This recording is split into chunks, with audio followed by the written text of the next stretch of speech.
have Brian Whitehurst up front here too. He's one of our online professors.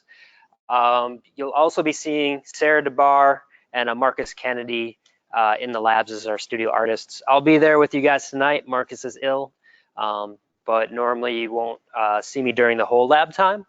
We do have 2 hours of lecture in here, and then we'll break off from online. So we just do the videoing during the online section so those students can see the lecture portion.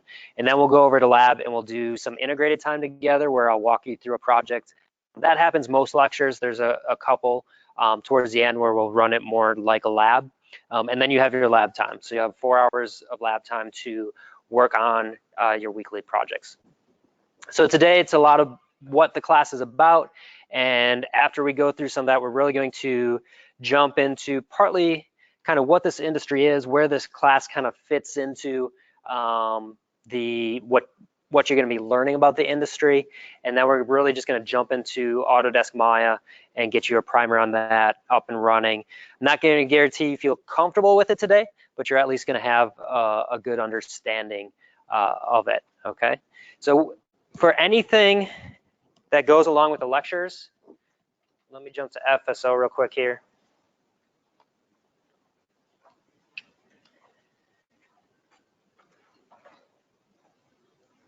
So inside a course overview, here's the live lectures and archives. So even for campus students, if you want to get back to the archives, watch a lecture again, you feel like you didn't grasp the material as strongly as you could, that's how you can get there. And then inside there, there'll be a link so you can watch it again. If you're watching it for the second time, I would say put it on double speed, right? So on YouTube, you can watch things on double speed and just kind of watch through to the points that you were maybe struggling with, and then you can slow it down and watch it again. If you don't want to necessarily go back to the live lectures, the way that I've set up the Explore lessons, the Explore lessons are our actual lectures. And up top here in the steps, that's pretty much going to be the lecture content, but the abridged version. So I've basically recorded it back at my office, so there's no kind of stops for questions or anything like that. So if you feel like you don't need the question portion from lab, you can go back. This will be a quicker way to watch it, but you may miss like some points that were gone over a little bit more during class. So it's kind of up to you guys which one you want to watch. And then I'm also going back through most of these. So at the end of the steps, they usually had how to do the project that we do together.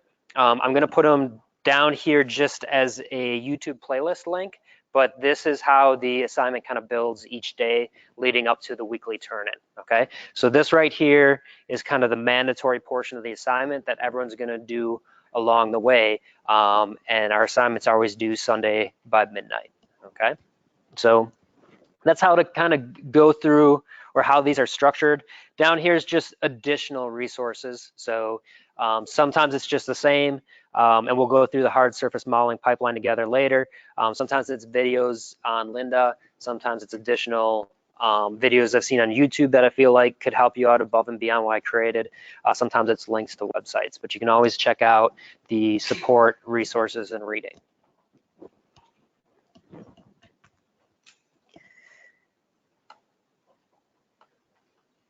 So in case you did not already go over it, I just want to do the course at a glance with everyone to give you kind of the monthly overview. Each week builds on itself, okay? This is an example of the final turn-in that you'll have for the piece that we do together. So it's a coil from a car, so it's a car part. We give you the reference. This is what I'm going to give you video support for, where I show you every mouse click that I do. Okay, I've had students in the past that try to do this one on their own and model it their own way, and that's not the intention. I want you to follow the videos as closely as possible that you can do and try to come up with what I've modeled here. Each week you will have a second model due that you will then use what you learned on this piece to model that on your own, okay?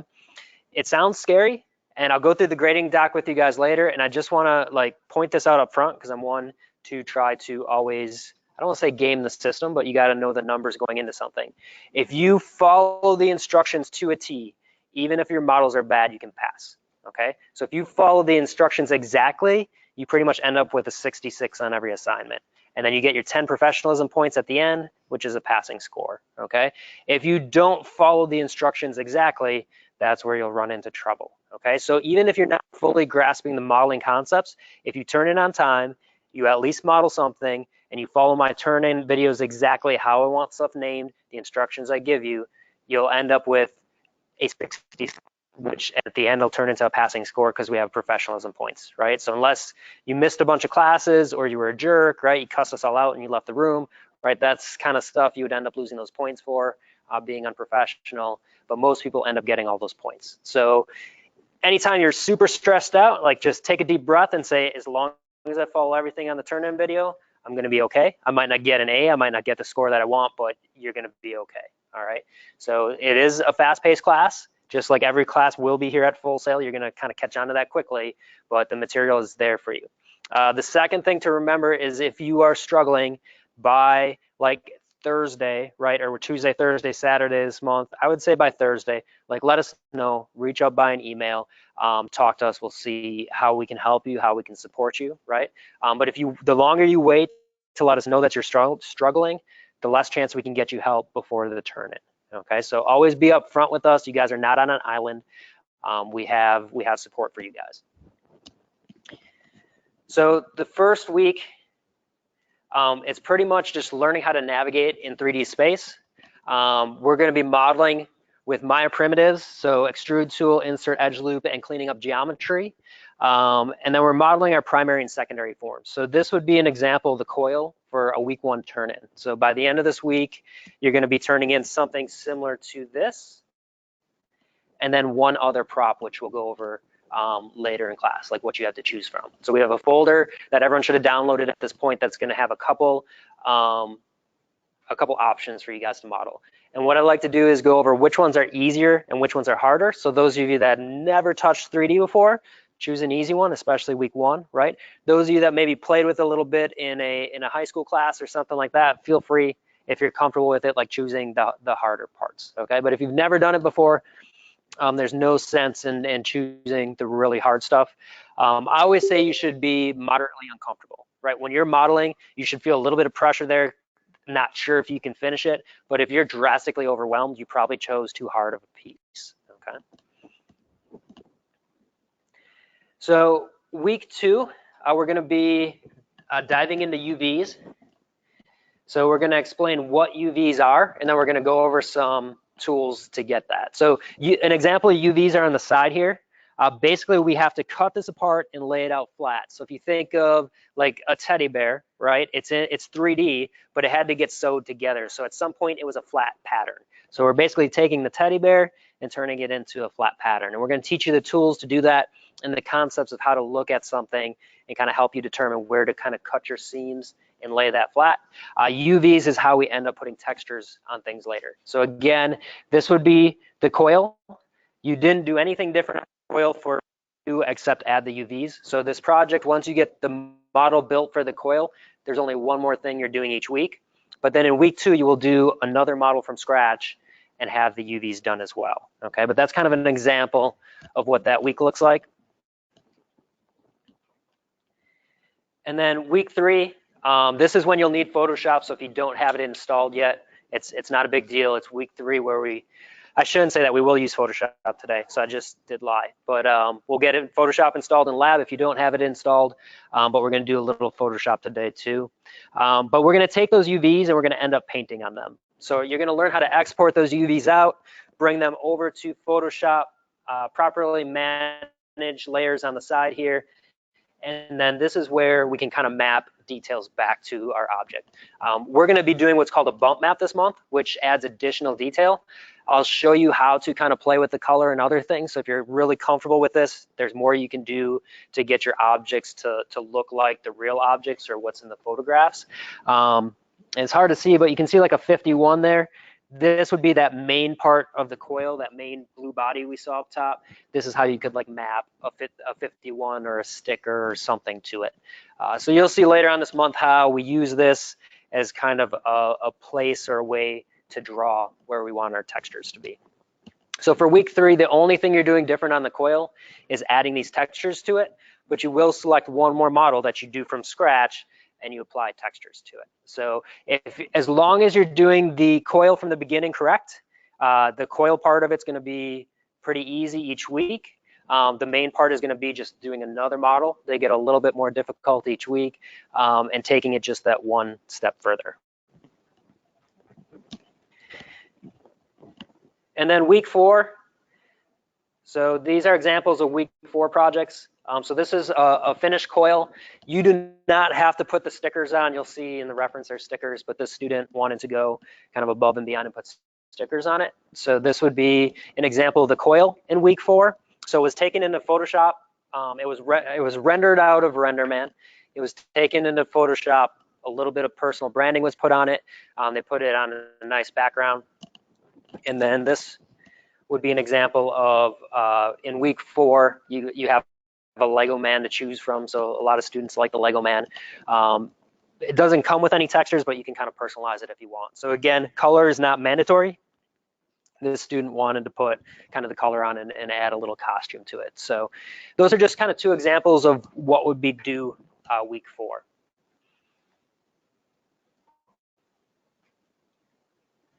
And that's in course at a glance. If you want to go back through it, you may. And then you guys don't have access to it yet. It's going to be closed till March 7th. I want to update the actual turn-in video down here just to make sure that everything flows with what I have laid out for this month. But these are the videos at the bottom. And it may not have to be changed. I want to watch it and make sure. But these are the videos at the bottom that if you follow it verbatim, you'll end up with that 66, right? So as long as you modeled something, it doesn't have to be amazing. As long as you modeled or attempted to model both parts and you followed turn-in instructions exactly, you'll end up with a 66. Okay. So again, if you're ever freaking out, this is ever overwhelming, just take a deep breath and know, as long as you're following instructions, you're going to be able to pass. We're trying to get better than passing though, right? So it's never going to be as overwhelming as it seems. As long as you can follow instructions, ask for help if you're having trouble with any of the instructions, you're gonna be just fine. But that'll be the turn-in video that everyone should be watching. And where I had the most trouble is people wouldn't watch that video and they'd just listen to the lectures and they'd forget a couple instructions and then they'd turn it in. I'm like, you didn't do these 4 things right. They're like, but I thought I did everything right. I'm like, just watch that turn-in video step by step. We even suggest, and I know you guys are kind of new, but after you turn this in, you can actually download your own files. So a good suggestion would be is we have a grading doc that we give you so you can grade yourselves, is after you submit your files, just download them again and try to go through the grading and just make sure everything looks like the way we asked for it. Because there's certain things that if you didn't save your file after you made some changes, and then you upload it, it may not upload the way you think that it's uploading, and some students lose points that way too. And it might be 10 percentage points just because you didn't save a file, correctly after you made a change. So just for that peace of mind, just download your files again. Leave yourself maybe 30 minutes at the end after you uploaded it to download it one more time, double check all the files.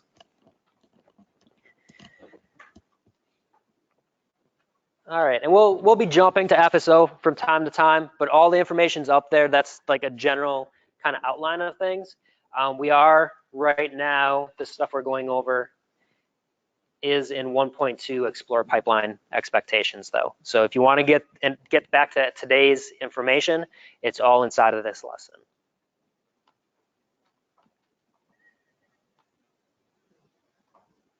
All right, so general kind of guidelines and things.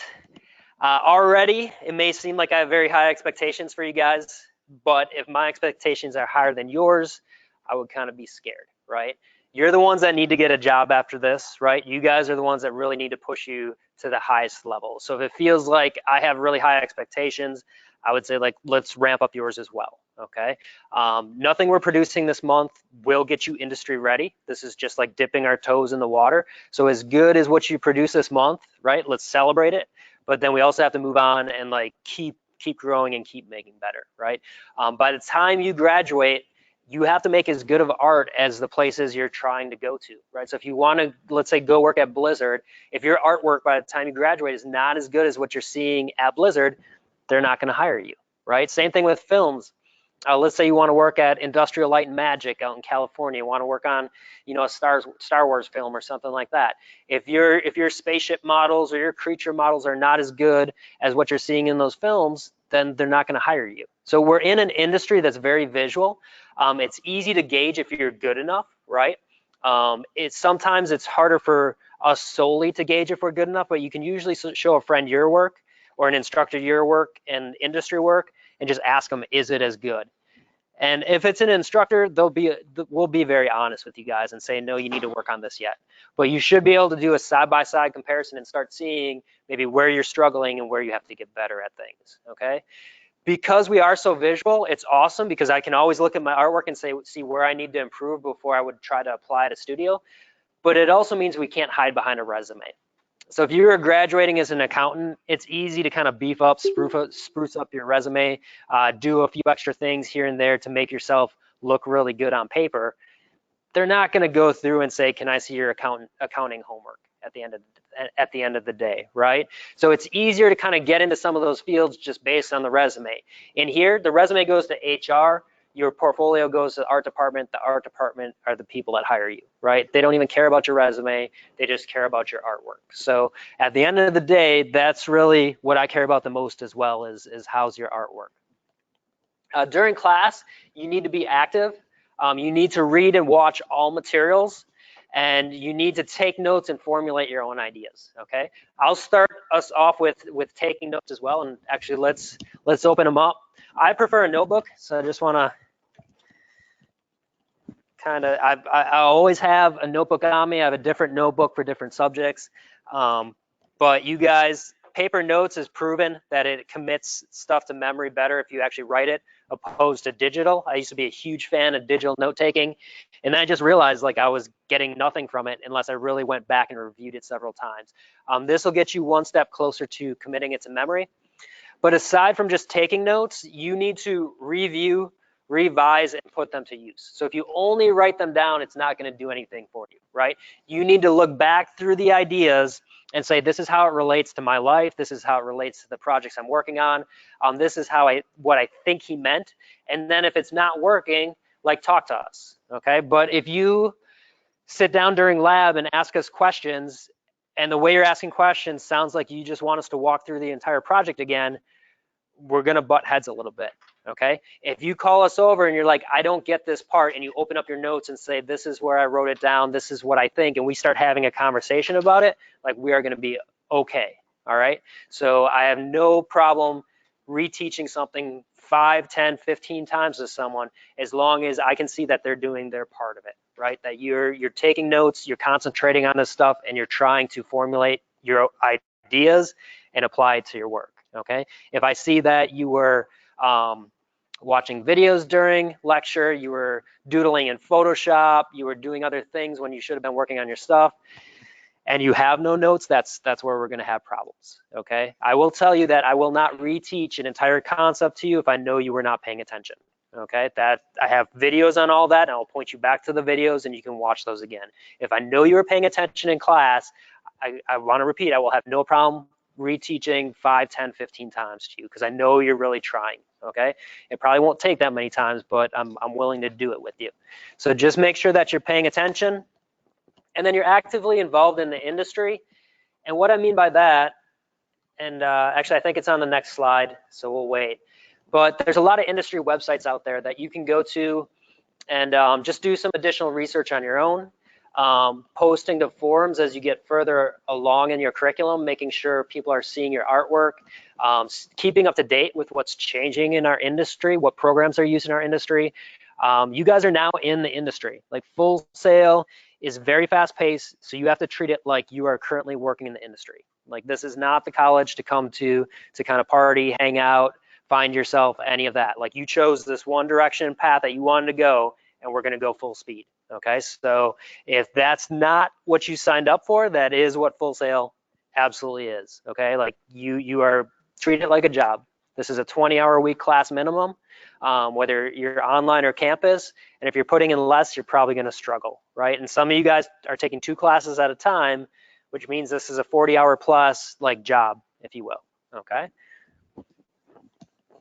And then no food or drink when we're in lecture. Lecture, you can have water, okay, and it needs to be in a closed container. I've been having a couple problems with this, so if people start bringing in food and stuff like that, we may have to write you up for it if you don't take the warning the first time, okay? In lab, there's absolutely no food or drink. It needs to be in your bag. So when we go over to lab in 129, just keep all that stuff inside your bag, okay? And then we just went through class at a glance before, so we're not going to do it again. And then this is where we can pop open our notes. I'll do mine digital. If you guys do digital today, that's fine. There's a guy on YouTube called Thomas Frank. I found him a couple months back, and he actually has some informational videos geared towards college students that really didn't take notes or were not organized in high school, and they're really well done. Okay, I was not an organized person in high school. It was not until probably second year of college where I got my shit together and started taking notes, started really studying, started understanding how much effort I had to put in to make sure I would achieve things that I wanted to. Okay, but once you kind of learn how to do that stuff and you follow through with it, you will find, I'm not saying things will become easy, but they definitely will become easier the more organized that you can get, right? So he has some amazing videos. I would definitely check them out if you're not an organized person and you want that help to get organized. Lynda.com has some stuff as well, but I really like the way this guy kind of breaks stuff down.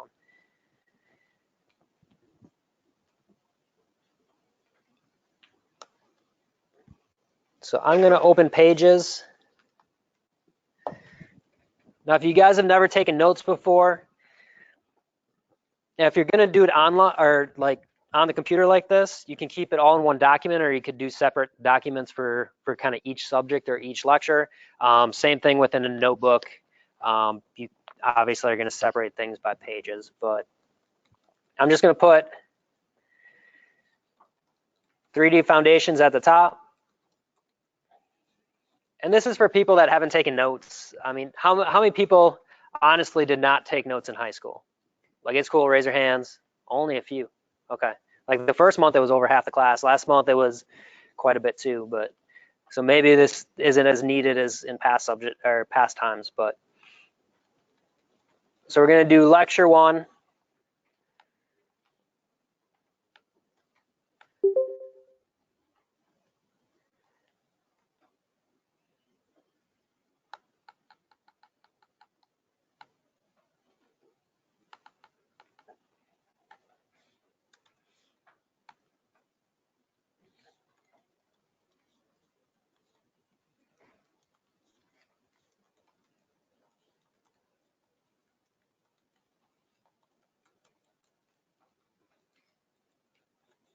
So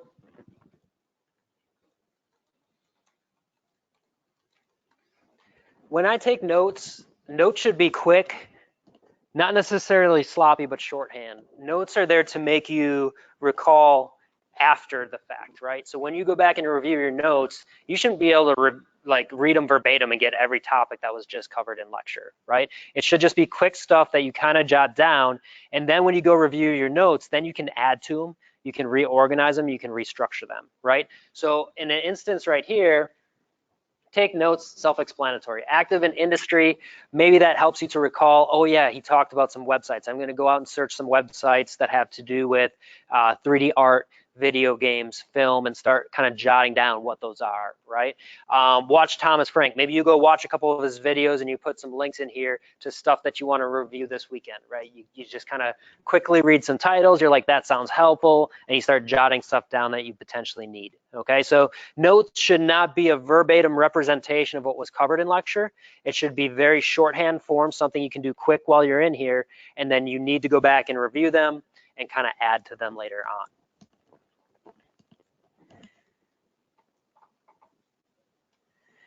All right, so these are some of the websites that I talked about as far as industry involvement. I'll try to move these links onto FSO. They're not currently there. Or you can rewatch the lecture, right? And you can fast forward to this spot and kind of get these. Artstation.com is more just a place that we go to look at art. There's not, no, they started adding articles actually. I would say right now this is kind of the place people are kind of showing off and trying to get exposure. So think of it almost, I mean, I guess if you're a photographer, it'd be similar to like an Instagram or something like that, where you're trying to kind of push your work. And a lot of 3D artists will push their work there as well.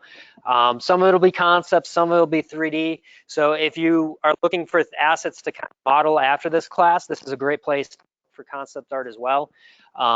You can follow artists here and kind of just see what they produce on a monthly or yearly basis. So it's a pretty cool website. Up top here, they'll have a job board. The magazine and blogs is where you can get a little bit more information, but I would say this is more like a visual candy site. Like it's people just kind of showing off their artwork, pushing pushing themselves as far as gaining exposure.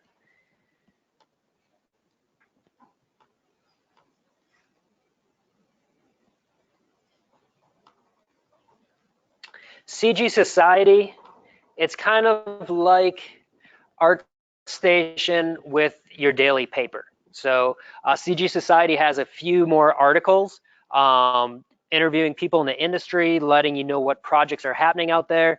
So this would be like cracking open your morning paper while you're having your coffee and just kind of going through the industry at a glance, what's going on, right? So this is definitely something that I would do.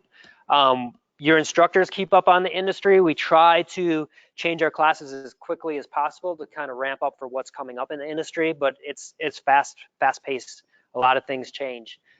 So it's definitely good for you guys to keep up on it as well.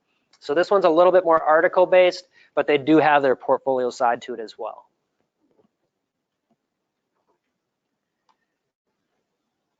CG Feedback, this is more of a forum. You guys are going to be joining the 3D Arts Forum this month, which is just our students and instructors answering questions for you, looking at your artwork. But when you're ready to kind of show your stuff off to the real world, if you will, this is a place where you can kind of post your work in progresses and get feedback from artists that are in the industry, also going to school, or maybe they're just hobbyists, but really kind of enjoy this. So use these types of forums to help you grow and improve your work.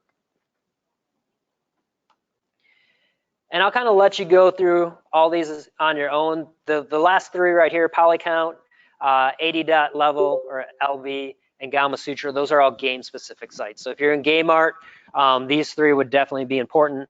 I would say the ones up top, a lot of game art people use as well, though. So all these definitely pertain to game art. These bottom three don't necessarily pertain to those UNCA as much, but I would say they're good ones to go to and check out. And then observe films and games, and not to the point that I'm saying, yeah, go and, you know, binge a new TV series or play 8 hours of video games, but observe how the art was made. You know, after this class, you should have a good eye for kind of breaking down maybe how people approach models and textures and those sorts of things. So it's good for you to look at a film or look at a video game and say, I think they did it this way, or I would approach it this way. I would try to use this technique. Like those are all good things to start exploring those ideas, and that's how we start being able to do things on our own, right? So you can't watch any amount of YouTube videos that shows you step by step how to do something to get great at something, right? You need to be able to take those ideas and apply it to your own concepts, okay?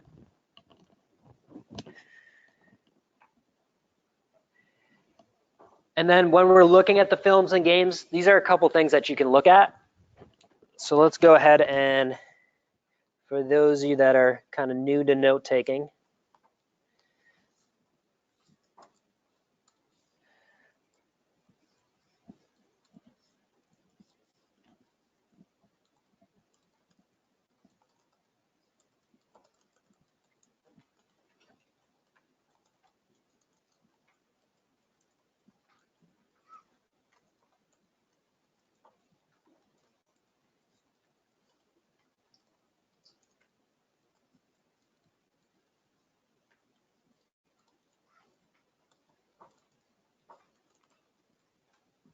all right, so I won't put them all down, but here's again kind of shorthand, right? So quality of assets, How did they build them? Build with a question mark. That would trigger for me later on, like, okay, how did they build them, right? Color palettes used, that's somewhat color theory, right? So it's less words than writing down color palettes used. And put this stuff in your own words. Like, I'm not asking you to verbatim copy what I have up here, but I just want you to see, like, when you take notes, it's just a shorthand of what your mind's thinking about. And if it's your shorthand, it'll be more important or more memorable when you go back and revisit these. If you put them in my words, it doesn't really mean much to you, right? Because I think differently than you. If you take what I'm saying and put it in the way you're thinking about it, it's going to mean more to you, okay? And then if you're struggling later on, we can talk about that concept, because now I can see how you're thinking about it based on your notes, and I can try to find a way that we're kind of seeing things the same way, okay? And then use the, look at how they use the art skills that you learned, right? So the art skills that you learned, look at how they're using them to become a better artist, or why are they a better artist than you. So all these skills up above, you should be able to observe and say, this person's artwork is better than mine or equal to mine, you know, whatever you feel. But if it is better than yours, how are they using these skills, and why is it better than your artwork, right? Those are like really the big hard-hitting questions. So I'd always really look up to these artists, but know that you can achieve what they've achieved if you really try to break down into kind of these small chunks of how their art is better than yours, because then we can work on those skills. So this was put into the Welcome to 3DF, but you should have most of this stuff already downloaded and installed. We will be using Maya today in lab, and we will be using Photoshop, which I don't have up there. But those will be the two that we need today. You should have downloaded the class files as well. We'll be using those in lab. So if you have not downloaded those yet, at 3 o'clock, we'll take a short 30-minute break, and then we'll meet back over in the lab building. That would be your time to try to, you know, scramble to download and install what you can.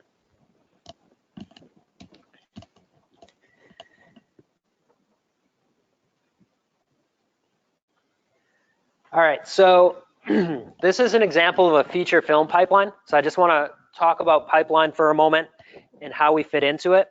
So those of you that have not researched like film or video games at all, it's very segmented. So I have some students that come here and they're like, I want to model, texture, animate, rig.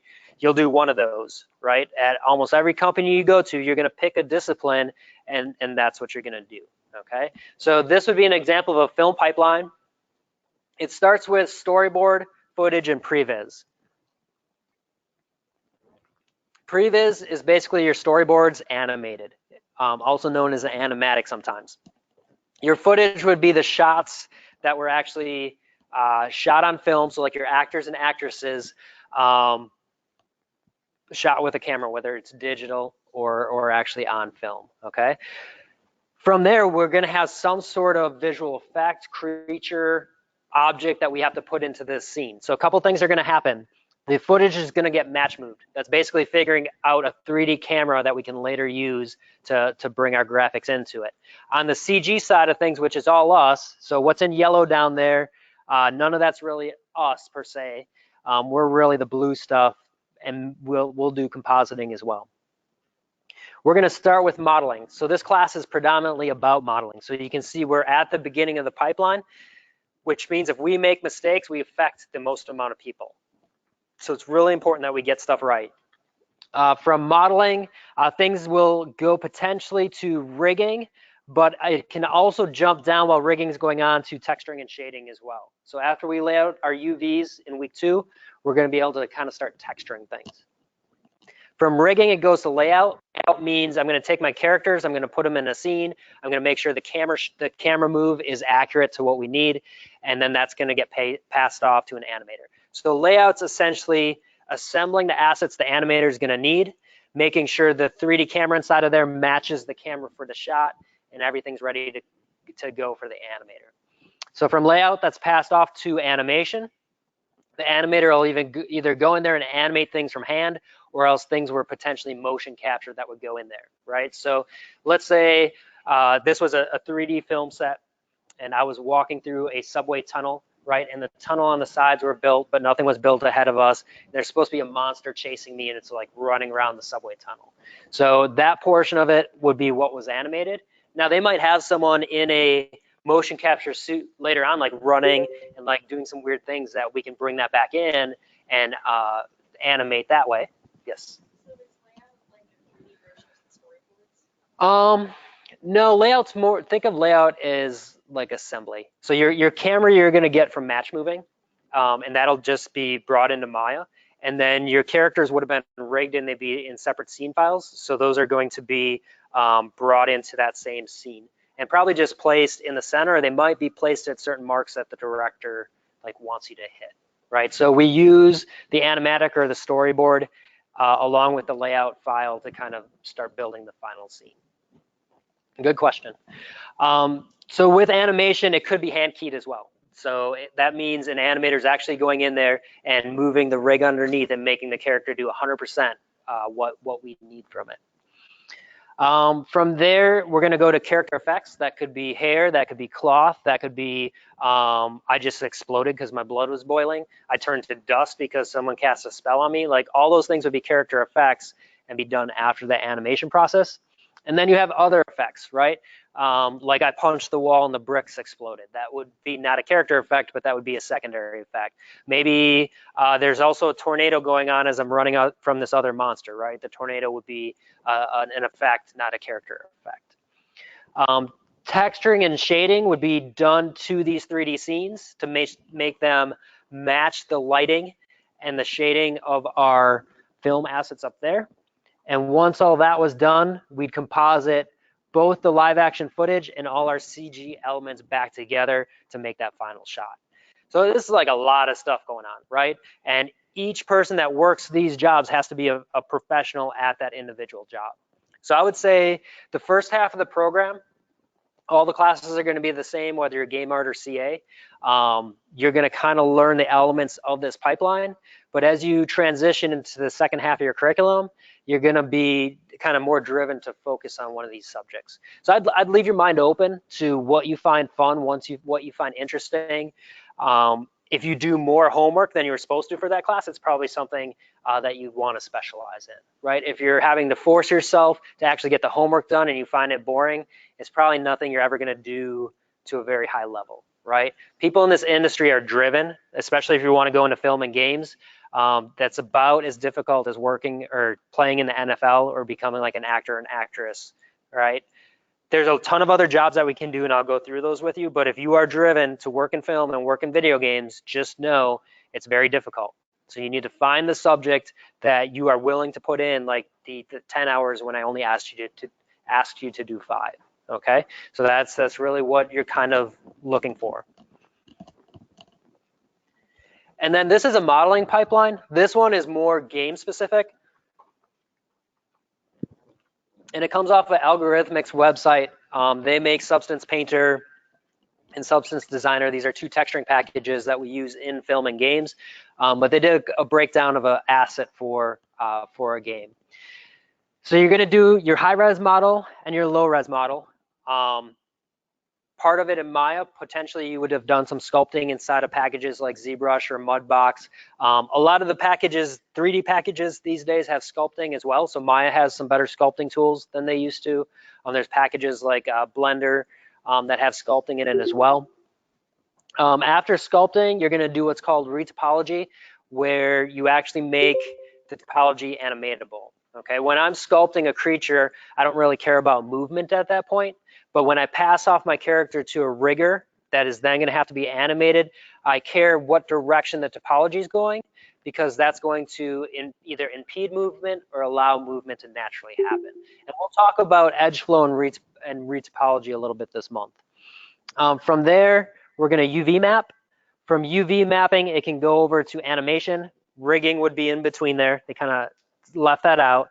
And then while it's being rigged and animated, we're going to start painting our textures. We're going to potentially bake out things like displacement maps, normal maps, curvature maps to be used in the texturing process.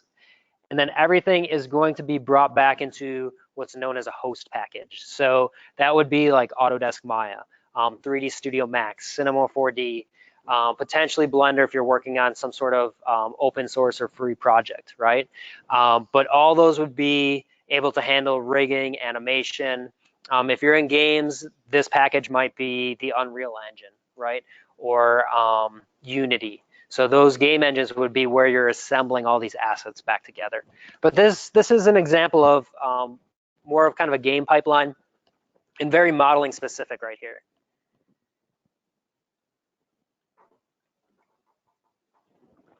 Now I want to go over our pipeline.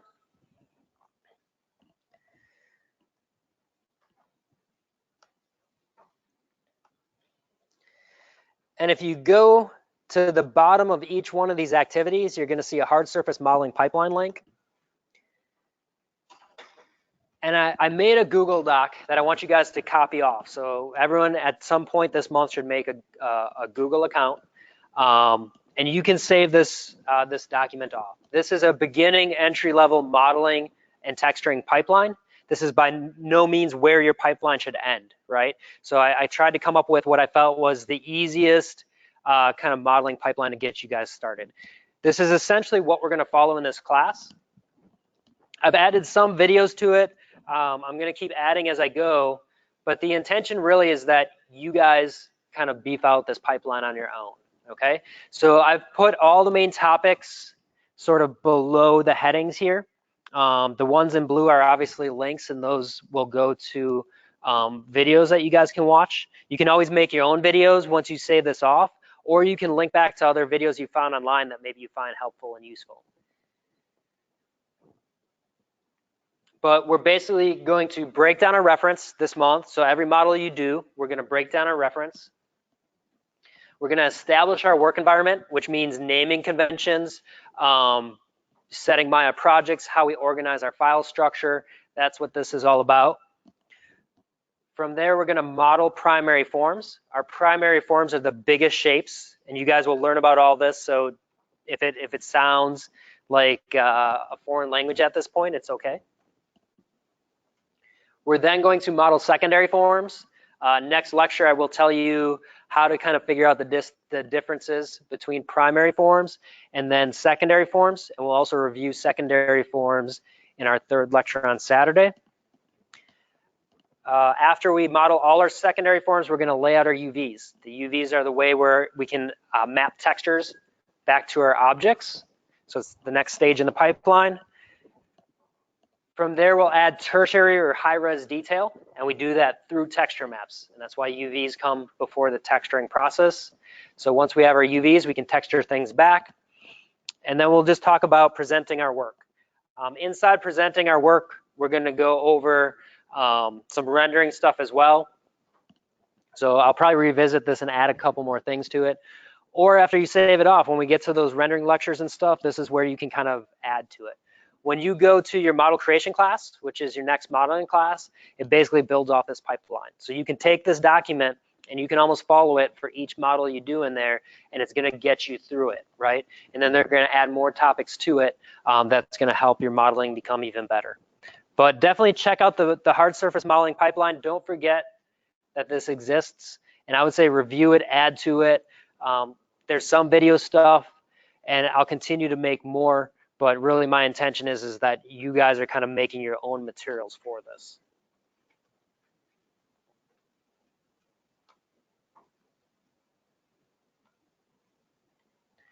All right, so we're gonna get into Maya now. For this portion of it, you guys don't have to open anything. I'm gonna show you something that we're gonna do in class later on. I'm gonna walk you through how Maya works, things we have to think about. We're going to put Mr. Potato Head back together. You're going to watch me do it right now, and then when we get in the lab, we'll do it together as a group. For the online students, there's a video that shows you how to put Mr. Potato Head back together or the concepts that you'll use to do it, okay? So before we can model in 3D space, we have to understand how to move around in 3D space.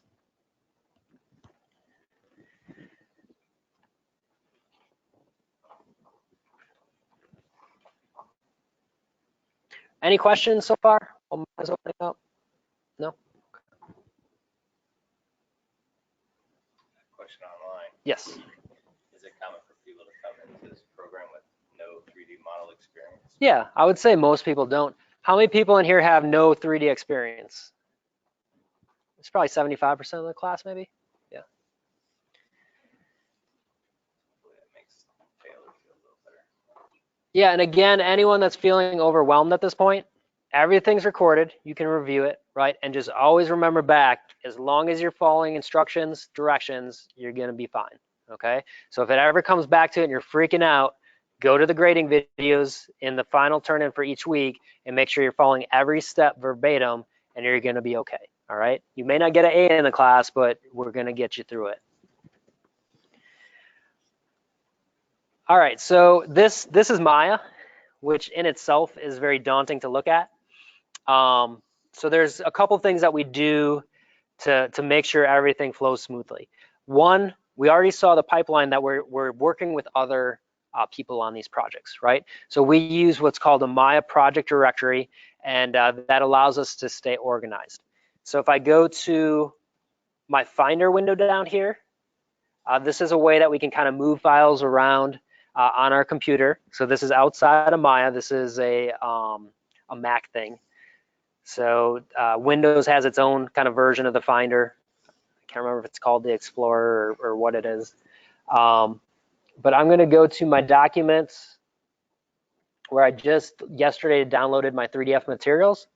Now, I made this week 1 folder, and if you follow the videos for this lecture, you'll see me create this week 1 folder.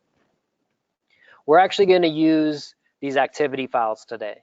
And inside this activity file, this is a Maya project structure. And basically, it gives us a place to save things that are predictable to Maya. So when I open up a scene after I set my project, Maya is going to know exactly to look for the scenes folder, okay? You cannot make this on your own. I've had students turn in this project, and they make all these folders from scratch, but none of it works. And I know exactly why, because this workspace.mel does not exist. Maya creates this folder structure, and it also creates this workspace file for us. And if Maya doesn't do it, none of it functions correctly, okay? So if you're not sure how to do this, go back to the videos later on about setting and creating Maya projects. But if you go through and scramble and create these by hand, you're gonna lose points because it's not gonna function correctly, okay? So just make sure that you're always going back and reviewing materials. Inside here, the first thing I'm gonna do is go to File and Set My Project. And this is basically telling Maya that I wanna work out of that folder structure I just showed you guys, okay? So I'm gonna set project. I'm inside that week 1 folder. I need to back out and go to activity files, and that's where we're gonna find Mr. Potato Head today. So I'm in the activity files. I'll hit open. And now if I go file open, that's all the scenes I just showed you in the Finder, right? So because I set my project, Maya knows exactly where to look for stuff, okay? And I'm gonna open up Potato Head.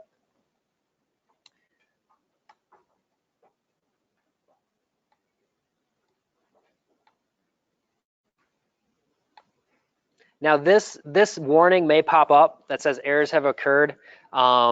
This scene was created with an older version of Maya where MentalRay existed. It was a different renderer. So that's why this warning pops up. There's nothing wrong with the scene. Nothing's gonna happen to your computer. So just go ahead and click OK, all right? Now in your version of the Potato Head scene, those image planes are not in there. I actually have this saved out, I think, from a different lecture, or they should not be. If they are, go ahead and just kind of delete them, and we're going to put them in together.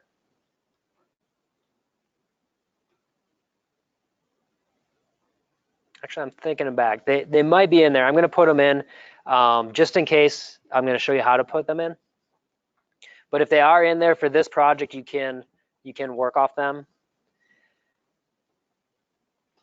So what we want is a top view, which is up here, and I'm hitting spacebar to jump between these. And again, I'm going to walk the on-campus students. I will walk you through this during lab, right? So just kind of take in the information, jot down some notes as I'm doing stuff. For the online students, you should go to the videos to kind of get walked through this project. But in the top view, I'm going to go ahead and add an image plane. And we always want to use image planes to work off of because we want to match our reference as closely as possible. If we're not matching our reference, then it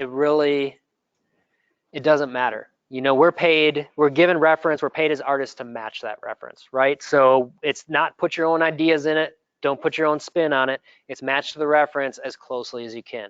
Any studio you go to, there is some collaboration, but once the production is started, it's pretty much locked down.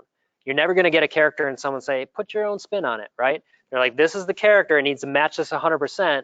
If anyone's making decisions, it's the art director, not the artist, kind of putting their own spin on it, okay? So I have my top view. I'm gonna do the same thing to bring in a front view. Again, with the idea that we want to work off of reference. And you can see I'm scaling these up, and we're gonna get all three to match because reference never matches from the beginning once we get them in. And I'm gonna bring in my side view. Let's just scale this up a bit. So in order to match this reference, one, I like to move it off the grid. So I hit W to come into the move tool. And I'm just gonna move these guys the opposite way that arrow is pointing, just to get them out of the center, okay? I'm gonna move the body to the center to what's called our origin. So I'm actually gonna snap it there by holding down X. And our origin is just the center of 3D space.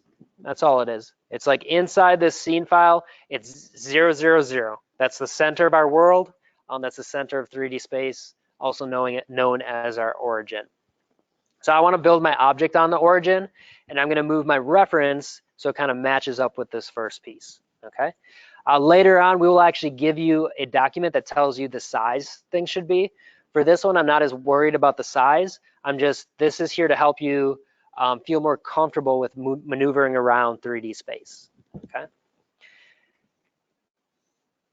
So what I'm gonna do is kind of scale the reference to match the size of Mr. Potato Head here and his body. And then everything else, we're gonna move, scale, and rotate to match the size of the reference after we get it lined up. So I'm gonna jump to the top view. This one doesn't help us as much until we get the hat on. So sometimes with reference, we have to solve kind of multiple pieces of the puzzle to make sure it's matching. So reference is never just as easy as bring it in and it's ready to go. There's always gonna be kind of some puzzles that we have to solve through observation. And since his hat's covering his body, I can't figure out my top view yet, okay? So let's check out the side view. Since I have his model on the origin, it actually looks like it has to move back a little bit to right here. So the origin is these darker lines. So it looks like the side reference has to scale up a bit and move. And that's going to ensure it matches the size of my front reference.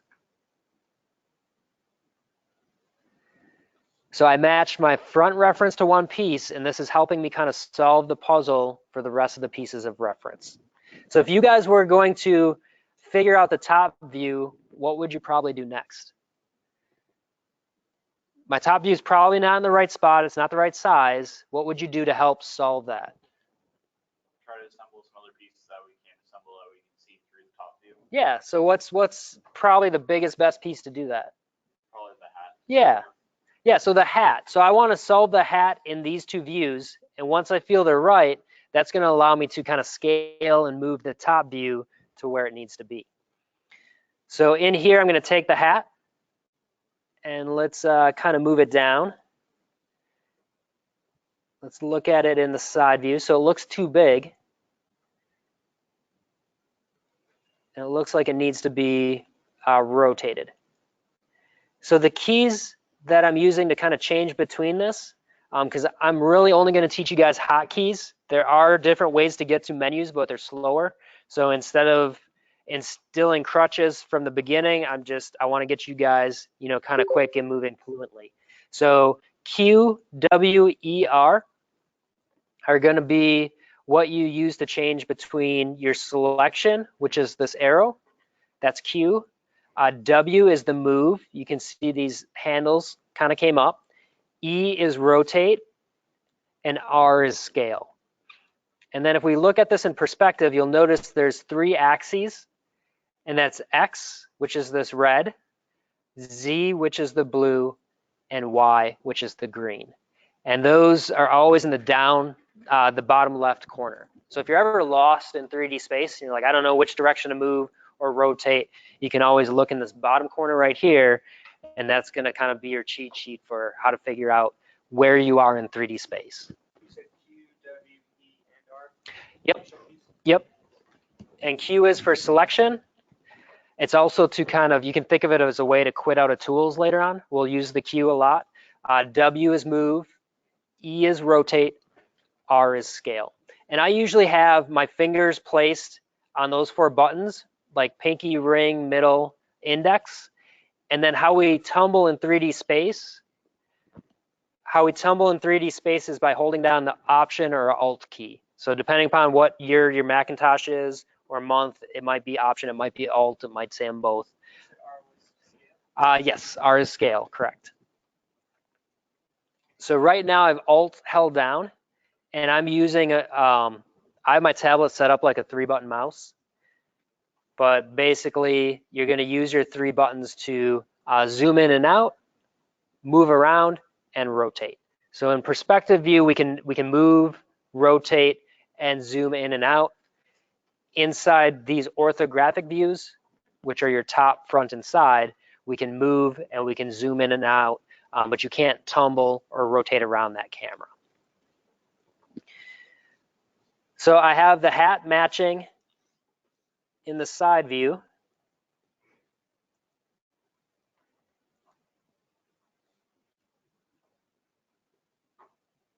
It looks like it needs to scale up a little bit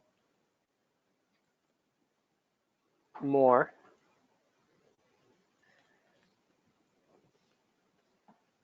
Then move back a little bit. So that's looking pretty good. And for this first assignment, I would say matching 100% is not my goal for you guys. Like this would be like 80% matching between the hat and the body, and that's good, okay?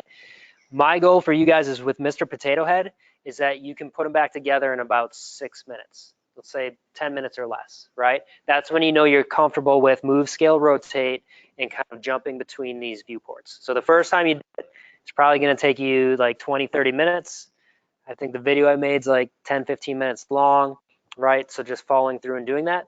But you should keep redoing Mr. Potato Head until it becomes second nature, right? And you're just scrambling to kind of put him back together. So think of this like a game and that you can time yourself on. So maybe once a day throughout like week 1 and 2, just start your day with Mr. Potato Head, go through it as quick as possible.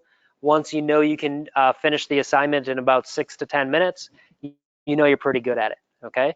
This assignment is never turned in.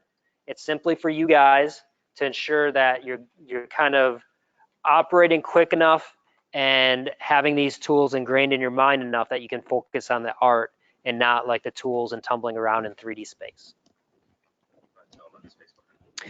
Yes, spacebar is how I'm jumping between the individual cameras here. So now that we have the hat matching in these views, I'm going to, spacebar, yes, yep. It looks like the top view is actually scaled correctly. So I'm just gonna kind of rotate the hat a bit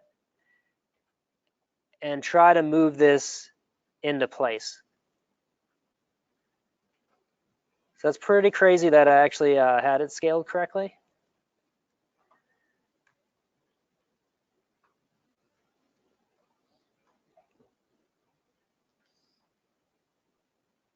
And those are looking pretty good. So we solved our image planes, right? We brought them in, got them scaled, got them moved into the right spot by using the body first, getting 2 views solved. That allowed us to get the hat the correct size and now we could jump up and get our reference in the top view accurate. Usually for the first hour of modeling, I'm slowly adjusting my reference more and more, okay? It's never one of those things where I just bring reference in and it's always good to go, okay? Reference is something that needs to update while you're modeling. As you get locked in more to the project, you've probably solidly solved for what your reference is, and there's not as much need to adjust it, okay? So I'll do a couple more pieces for Mr. Potato Head. So let's say, like he's got his foot right here. So if I'm trying to figure out his foot, I'm probably gonna move it down a little bit and over. And what key did I hit for that? Yep, W. If I wanted to rotate it, what key would I hit? Yep, so I hit E. And this is blue here. What direction am I rotating this? Z, correct? And then I would jump to my different views to help me kind of move, scale, and rotate this into position. What did I hit to scale? Correct. All right, that looks good. Let's go to our side view. I can see it's not good. It needs to be moved, scaled a bit, yeah. But it was close, right? So you're not ever gonna solve by looking at one view. So as you're modeling, it's really important not to get locked down to one view for too long. You need to be jumping between all three to get this figured out.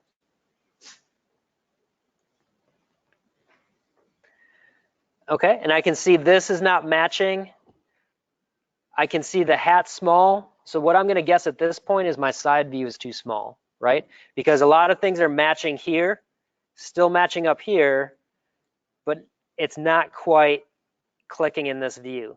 So I'm just gonna scale it up a little bit, move it, and now everything matches just a little bit better.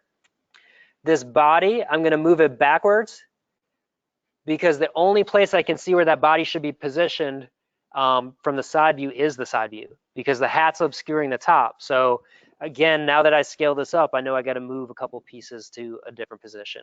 So as we're kind of blocking things in, consider this kind of constructing our primary forms. There's gonna be a lot of adjustment between our reference and between the shapes that we're either moving out there or making ourselves. So that's Mr. Potato Head. That's just kind of a quick introduction into, move, scale, rotate, moving between views inside of Maya. So again, there's a video for this on FSO, and then for a campus, we're gonna do this together in lab.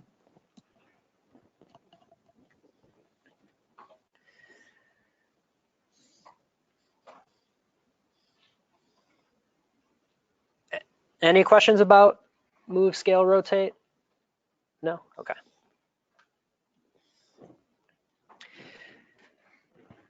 All right, so we set that Maya project, right?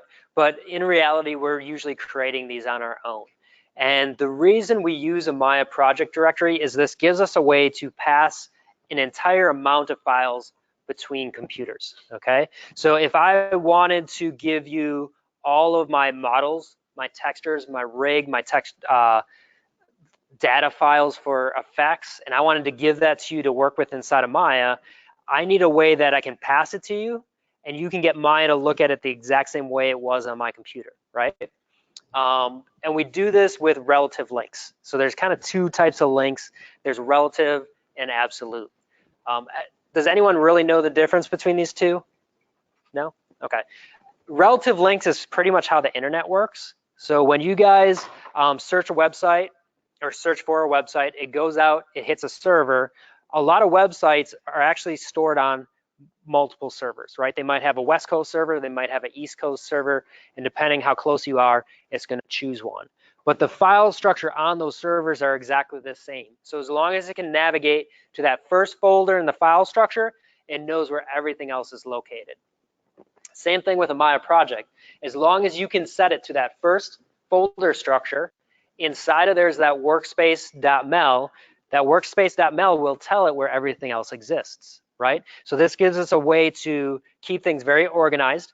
Maya does a lot of the heavy lifting on the backside when it creates it for us, but now we just have this one folder we can pass around that has everything inside of it, Okay, so we're going to go ahead and create a Maya project. So let's jump back to Maya. I'm going to make a new scene.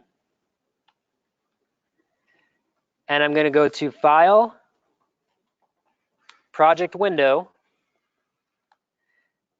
And this is going to be how we make a project. Now, to look at a lot of the modeling tools,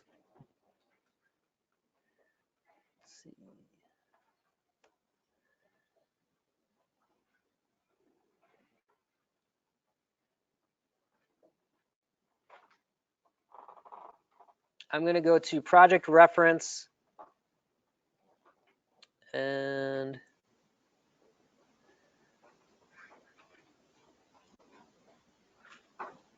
let's look at this oil cooler gear, okay? So this is one of the things you can model. I'm not going to model the whole thing exactly how this is modeled, but it's going to give you a couple hints on how you could approach it. But let's call this project Oil Cooler. I'm going to put it in my 3DF materials. And instead of activity files, you can see I made a week 1 here. When I save this, it's going to add to my projects. Okay.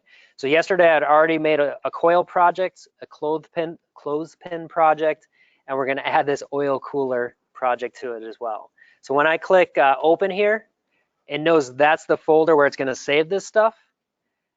I'm going to click accept. And if I go to that week 1, you can see it created that. Now my source images aren't currently in here, okay? So I need to move them there so I have access to it. And this is where, with Potato Head, a lot of it's constructed for you, set up for you. With this part, when we do it together, we're kind of constructing our own Maya project for the first time. Again, this is done as videos on FSO, but we'll do it together as a class for the campus students. So inside here, I'm going to hit Command N, which in the Finder is how we make a new Finder window. I'm going to go to Documents, 3DF Materials, Project Reference, and under Level 1, if I open that oil cooler and select the images, I can hold down Option and move those to my source images. And that's going to copy them instead of moving them, so I can always get back to those other files, right? This is just my first step. We move these files that we're going to use as image planes to where Maya knows to look for them, okay? So again, a Maya project is not scary. It's just a method of organizing, okay? And if you're unsure about the Maya project stuff after watching the videos we created, you can jump to the Maya help docs, and there's more information on them there, okay?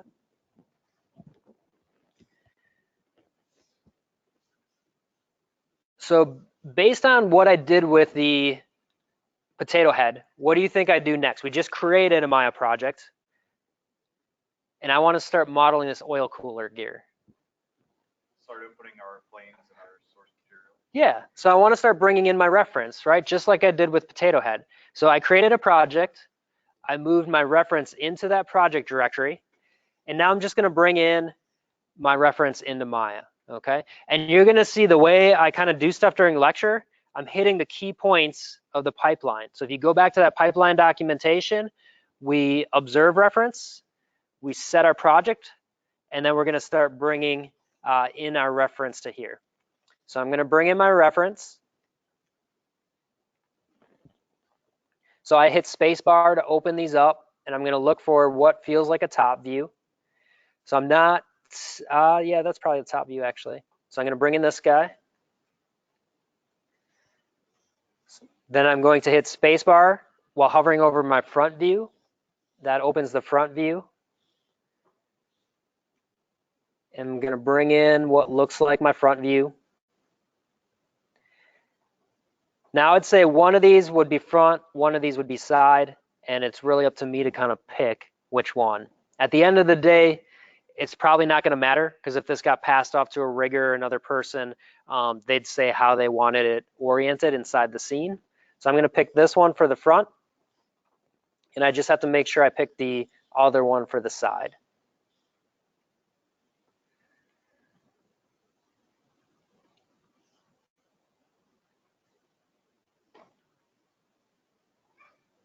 All right, so now we have our reference images in there, and we created a Maya project.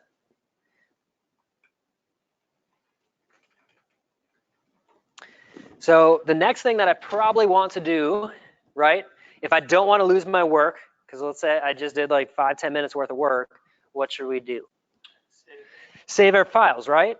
And we want to make sure that we're using a consistent naming convention, okay? You never want to stray from the naming convention that's been established by a studio, or you will break the production, okay? One character that's out of place can stop an entire scene from rendering, or an object coming into a game engine. So the way we work is, because our pipeline is segmented, everything gets brought into one giant scene file. So those of you that are in game art, you might be working on some environment pieces, and at the end of the night, they'll do a playable build that gets looked at the next day, right? And when they do that playable build, it sources all the material that we've all been working on as a group into one giant kind of file that gets compiled into the game. For film people, you might be working on files that are referenced into an actual animation. So let's say we're gonna have, I don't know, like a three-headed toad jump into the room, like do a backflip and land on someone's desk, right? Someone modeled the desks, someone modeled the projector, someone modeled the people in the room. All this stuff gets brought into one scene that potentially ends up getting rendered, right? But all that stuff is referenced from separate files. So if you named one thing wrong and that doesn't get referenced in for the render, and they spent a week rendering it until they realized the frog was missing from the scene, right? People are going to be mad that you're the one that named something wrong with the frog. So when we're establishing our work environment and we're looking at how to name this stuff, there's two ways that we'll name it. There's camel casing, right? Where the letter for the next word is always capitalized. That's called camel casing. Or we use underscores to separate the words. Some people like the underscores better because it kind of, it's like a fake space. So the words breathe a bit more and they're easier to read, right? Some people are just fine with the camel casing and they can read the words just fine. When we go into productions, this will never be our choice, right? These are just the two choices that you'll see on productions. And the whole reason behind this is you may not have any namespaces in anything on your computer. It will break technical applications, okay? So right now, I would say if you've named anything, including your hard drive with spaces in it, I would rename it now because it's going to be less painful than as you get further along and you start using applications where this might matter, okay? An example of this is I also teach in the later portfolio classes, and I teach how to do digital hair systems. And XGen is the program that we use. And if you have spaces in any folder or hard drive in the root path of where you're saving stuff, XGen will not work. And you have to go back and like name and figure out what in that folder structure is breaking it. And there's several technical applications that work this way, okay? In fact, RenderMan, which is what we're using to render this month, in the newest update, it will break as well as if you have spaces in certain spots of your naming convention, okay? So whenever I use naming in here, I will never have you guys using spaces, but I would just adapt to that in your personal workflow as well.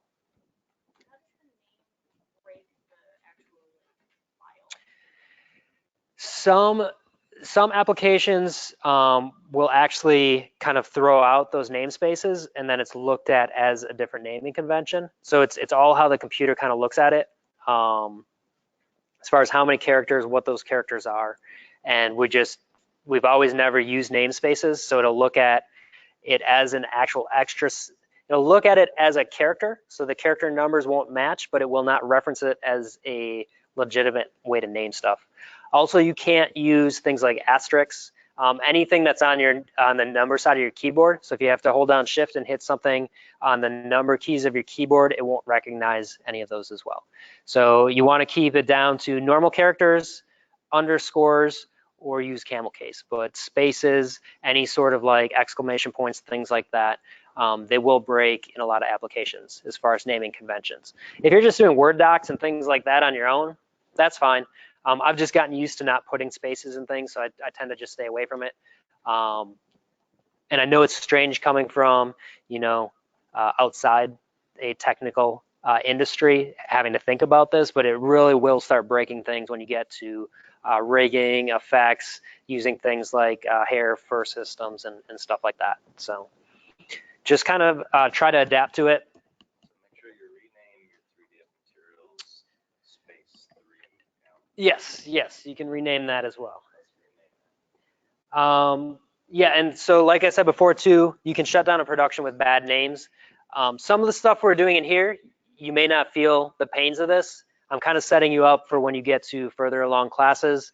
And actually we have an in at Pixar who works on RenderMan, and that's one of the things he emailed about the new update that's coming out. He's like, this now breaks our system too, because it's a technical thing that industry adheres to. So it's causing problems by RenderMan not seeing the problem and throwing an error because people would think what they're doing is okay, and then would just break somewhere else in the pipeline. So they decided to kind of adhere to, just one of the rules we've always done in the industry, where no spaces in our naming convention. So with that now in mind, I'm going to jump back to Maya, and I'm going to hit Shift Command S, and Shift Command S brings up Save As. Okay. You can see it's in the scenes folder because I'm working inside that project directory. It knows exactly where my scene should go. And I'm going to call this oil_cooler_001. So the next thing that's very important is that you save incrementally. I try to never save over a file. Every time we save over a file, it increases the chances that it may become corrupt. And also, if you continue to save over a file, if it does become corrupt, Maya crashes, maybe you accidentally delete that file, you've lost all your work, right? I have no way to help you get it back. We're both going to awkwardly be staring at each other, knowing that you're going to have to start your project over, okay? So at a minimum, save again every 15 minutes. I can do nothing for you if you lose your work, right? Because you have no way to show me where you were in the progress. I have no way to grade something that I can't see. You're going to be in just this really bad spot. If you save numerically different, right, incrementally save every 15 minutes, the worst case scenario, you lost 15 minutes worth of work, okay? So the next time we save this, we're going to put a 002 at the end of it. The other thing I want to point out down here is we can save as a Maya ASCII or a Maya binary. Binary is a smaller file type, and it's a compiled file type. ASCII is larger, but it's readable. If you understand the tech side of things, it's readable by humans, okay? I can open up an ASCII in a Word doc, and I can look for things that don't look right. So if my file crashes, it says it's corrupt, it won't open. If you were saving it as an ASCII, you have a small chance that you can figure out what was wrong with it potentially, delete that information out, and it might open. You may have lost some work, but you wouldn't have lost all your work. I would only count on that is if I was in a big production and I was losing like hours worth of work for some reason, I might start digging through an ASCII. But most of the time, you guys aren't going to realize what's actually in there. So a binary is going to be just as good, and a binary is going to be a smaller file type. I'm fine with you saving in either of these this month, but I'm going to choose an ASCII.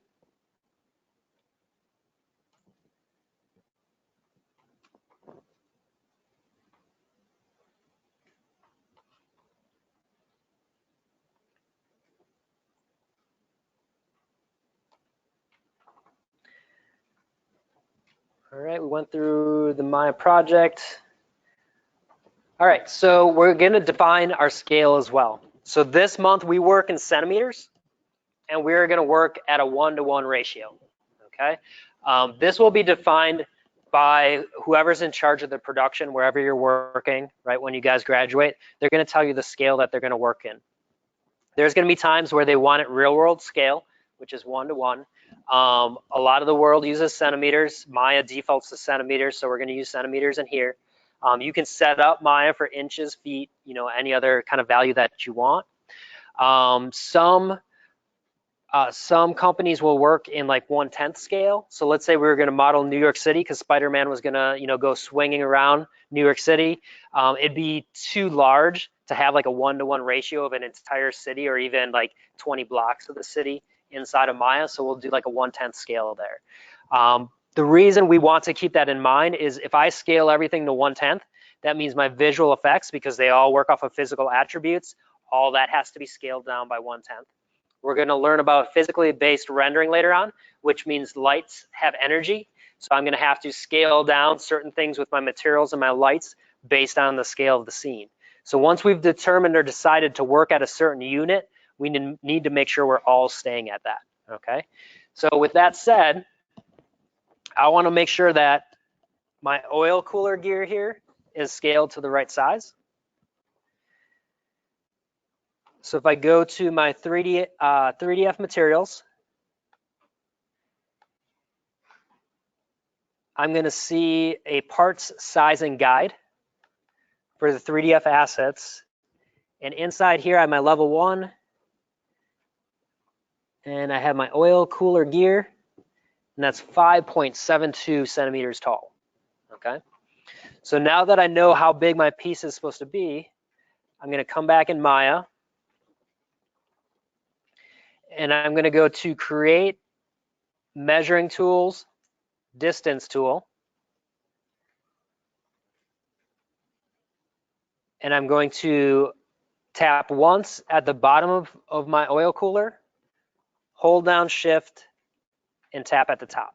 Okay, so right now it's 2.83 centimeters tall, right? I know I need to scale this value up, but before I do, I'm going to group everything together so we can kind of scale everything at the same time, all right? This is going to be repeated for every project that you work on this month. It's also in the videos on FSO, so like any other thing, there's always going to be a way to kind of get back to this. So if any of this feels over your head at this point, there's plenty of materials for you to review and kind of go through.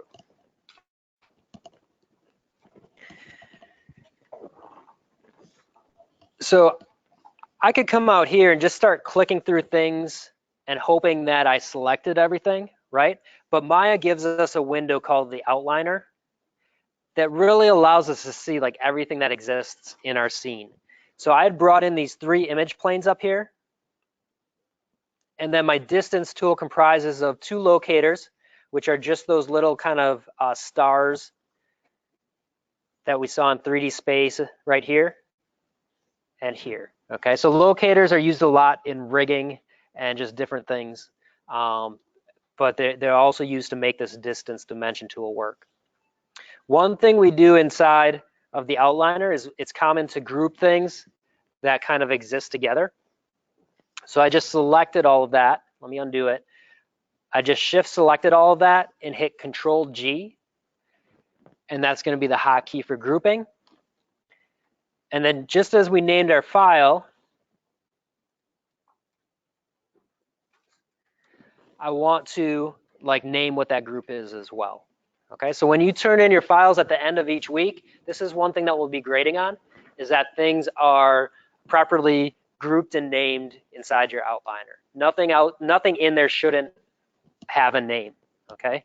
The distance tool I would be fine with, but I would even go through here and say this is top view.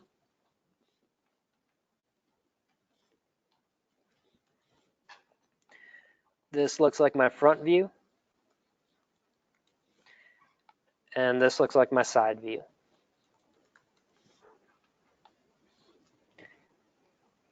And now that this is grouped, if I do anything to this group, move, scale, or rotate, it does it kind of all in one, which means if I scale this up and I look at that value on the distance tool,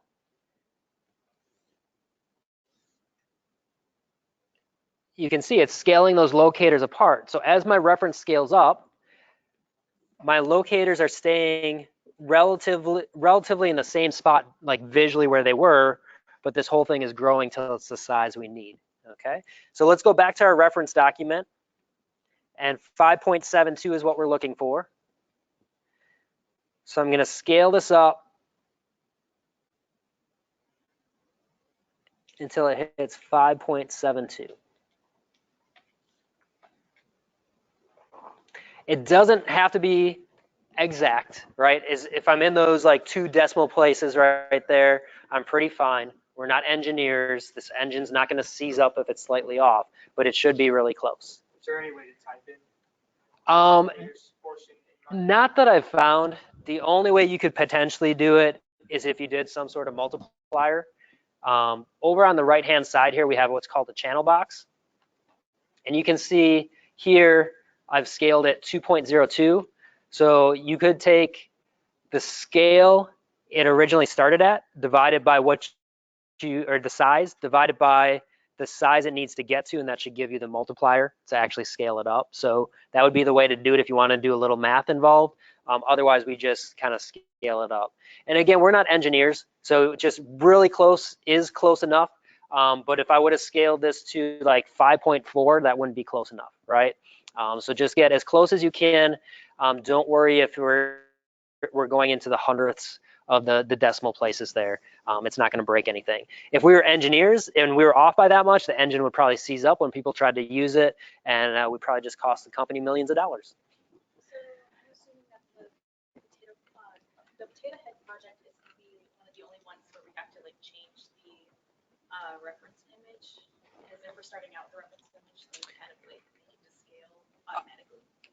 Nothing is going to be automatic for you. So yeah, in all of them, you're going to be given the reference to work off of. Yeah. The reference will never be the correct size. Well, Yeah. Like when like you scale before you even make the model. Yep. So the potato head seems how the model. Those 3 still won't match. Okay.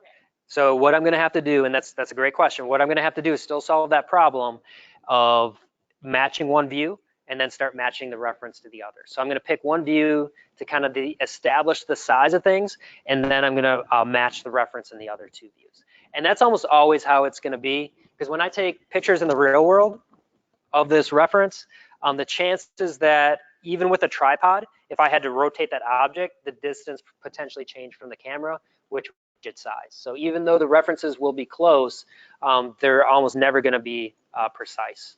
And the reference that you guys are getting this month is kind of the best reference you're probably ever going to get. Normally when I'm given something to model, I get 1/3 view to go off of.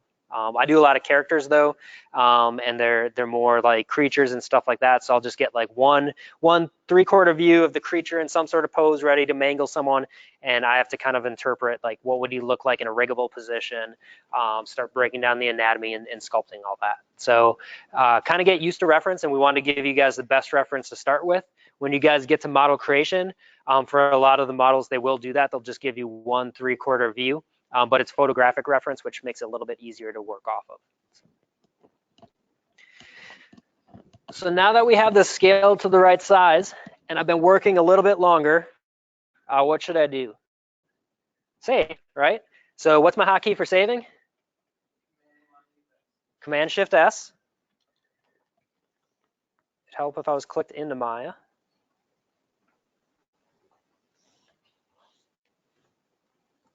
There we go. And you can see it defaults to Maya binary. So I'm going to put it back to an ASCII. I'm going to hit my right arrow key, which kind of just pops it to the end there, delete, and put 2. So again, I did not save over that file. I'm saving an absolutely new file. That way, if I lose this file, I can get back to that other work. Okay, and that will happen. I guarantee you, at least someone this month it's going to happen to, and you're going to lose work. At least one person. Okay, it happens every month, so don't let it be you. Make sure you're saving incrementally, so that if you do lose your work, it's only like 15-20 minutes worth of work.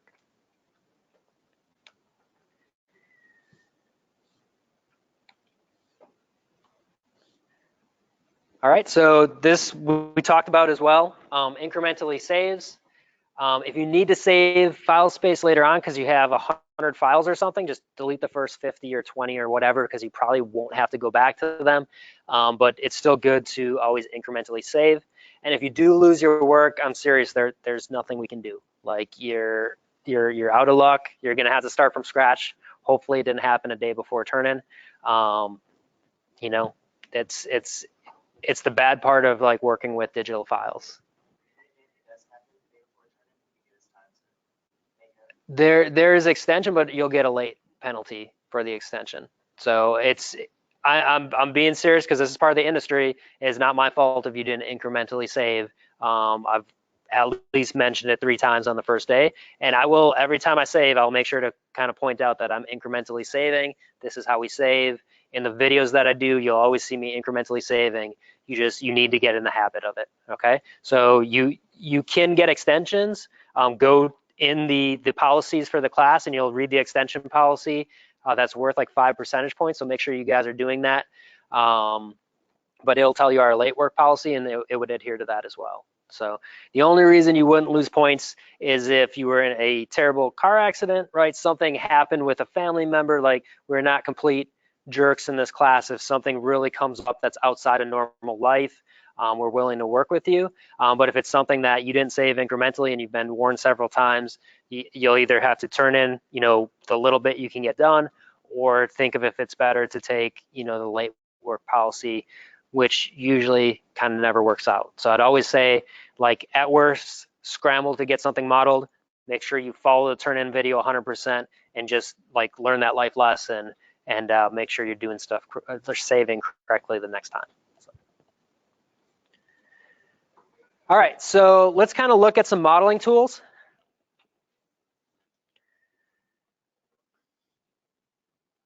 So I'm going to jump into Maya here. And just a couple things that I want to point out as far as modeling tools, because we're not going to do a lot of modeling today, we'll get more into it next lecture, is everything usually starts with a Maya primitive. So if I go to create Polygon primitives, Maya gives us a bunch of stuff to start with. I would, if I were you, go through and kind of learn what each one of these are, because when you visually start looking at reference that you want to model, these primitives should kind of pop out at you, and you'll realize what you want to start with. Okay, but I'm almost always starting with a Maya primitive. My favorite ones tend to be the cube, the cylinder, the plane, and the helix. Some of these come with a little bit of bad geometry in it. As we start modeling, we'll point some of this out. It'll just have kind of bad flow to the way the polygons go through the object. And as you get later in the class, you'll just start realizing it, and you'll stay away from some of them. So the disk is not a good one to start with. The cylinder, the top of it has to be quadded out. We'll talk about that next class. Actually, I'll probably show you this class. The gear is a nice one because we can actually start in the bottom there with the gear. The soccer ball is pretty much useless except for a soccer ball, so it's kind of silly, but let's make a gear. So when you make a Maya primitive, it's probably not going to be in the right spot, so we're going to have to move it around. The one thing that I want to point out too is that our model should be sitting on the origin, which actually means I probably want to move my reference group up, so the base of this is sitting on the origin. And I always want to move my model to match my reference. I always want to move my reference to match the model. So the model's sitting on origin. I can see my reference is off center a bit. So I'm actually going to move that over so it's a little more centered and not my model. Because we work on big projects and files get referenced into other files, we need a predictable place we know that model's going to start. So if I move my model off of the origin, if someone brings in a character, right, and let's say the gag is the character is going to step this way and fall in a hole, but you modeled the character offset from the origin, he's already over the hole he's going to drop into, right? So that would be an instance of kind of the way you organized your scene hurt someone else's, project at the company. So we want to make sure it's at the origin, and we'll move our reference to kind of match our part staying on that origin.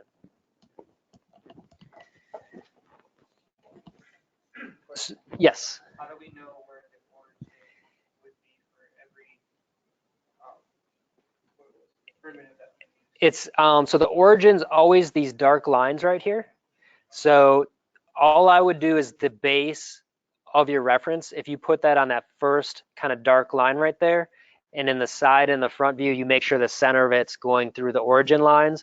Then when you bring your Maya primitive in, you can line it up where it needs to go.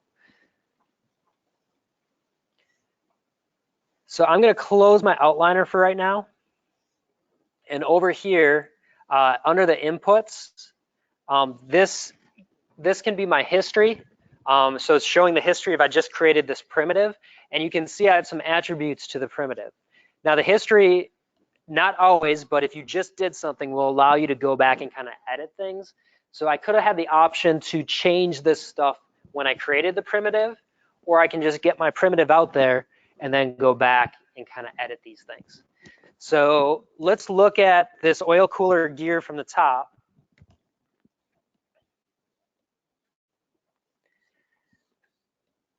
And let's move this down so it's below, right? So I'm going to do the same thing I did before. I'm going to move these away from the origin so I can now see them in my view. This is exactly centered on the origin, so I'm actually going to grab my reference group. Or actually, just the top one I can probably move because the other ones weren't off. So I'm just going to center this guy over that. And I know that we scaled this stuff up to potentially the right size, but I need to figure out one view first, right? So I'm going to use my top view this time as scaling this to the correct size. So first I want to get the right number of gears. So 1, 2, 3, 4, 5, 6, 7, 8, 9 gears or teeth.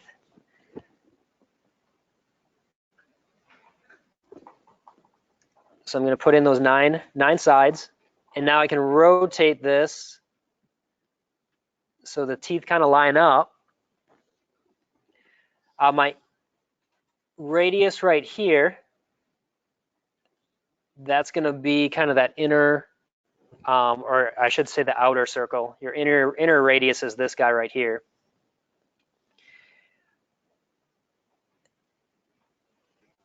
And then I have the gear tip, which kind of scales this in.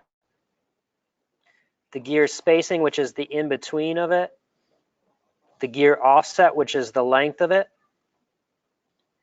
And the gear middle, which is that kind of center divider. So you can see we can get somewhat close, and I don't know that we can go larger with this. Nope, actually we can. So we can get somewhat close to what that gear needs to be. And it may be something where you have to move reference a little bit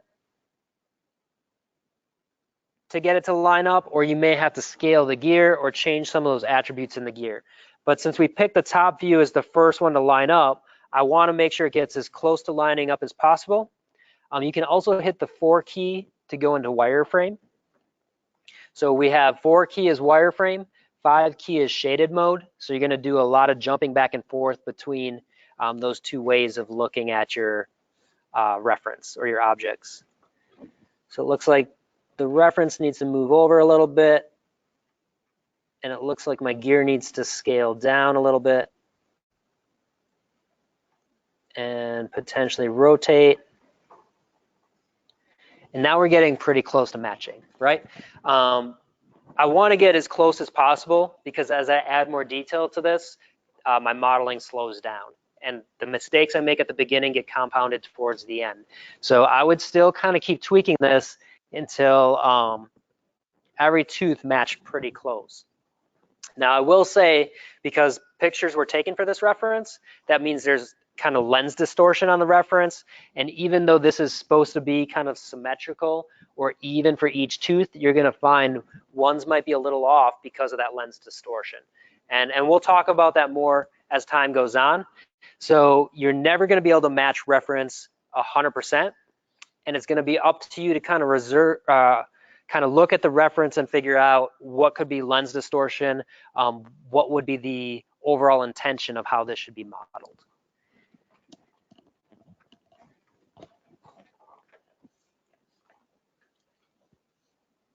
All right, and from here, I'm going to scale it up. And we're going to talk about next class, like snapping our pivot. So I know I just did it, but I'll explain how to do it next class, and we're going to do it a lot throughout the month. But snapping a pivot is just a way to give myself a new place to kind of scale from, a new place to move from. So as the month goes on, you're going to get used to kind of snapping pivots around. So we started this with a primitive. The anatomy of a polygon. So each of those little squares out there is known as a polygon. We like to use quads in this class, and it's kind of the industry standard. So we don't want anything more than a 4-sided polygon, okay? So when I say quad, I mean a 4-sided polygon. There's gonna be times this month we let you use 1 or 2 triangles per model, so a 3-sided polygon, but we'll never go higher than 4-sided. Anything over 4 sides is known as an n-gon, okay? And an n-gon is not legal geometry in our workflows.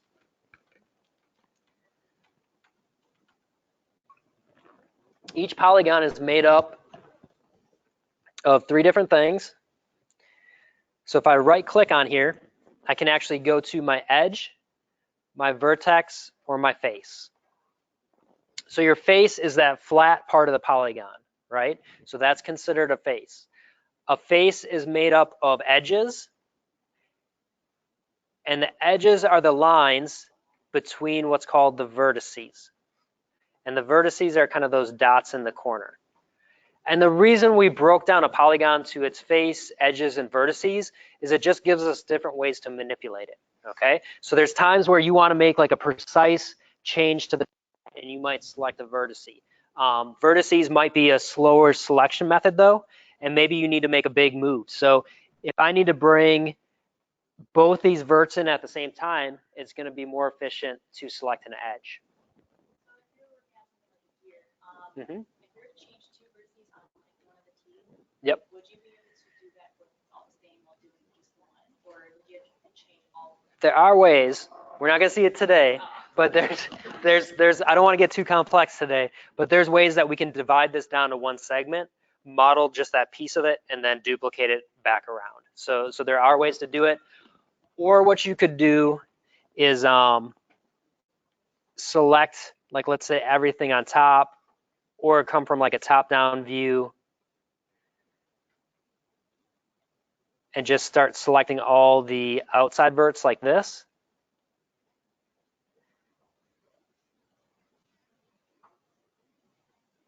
And then I could scale, like, let's say inward or outward, and it's gonna all happen at the same time.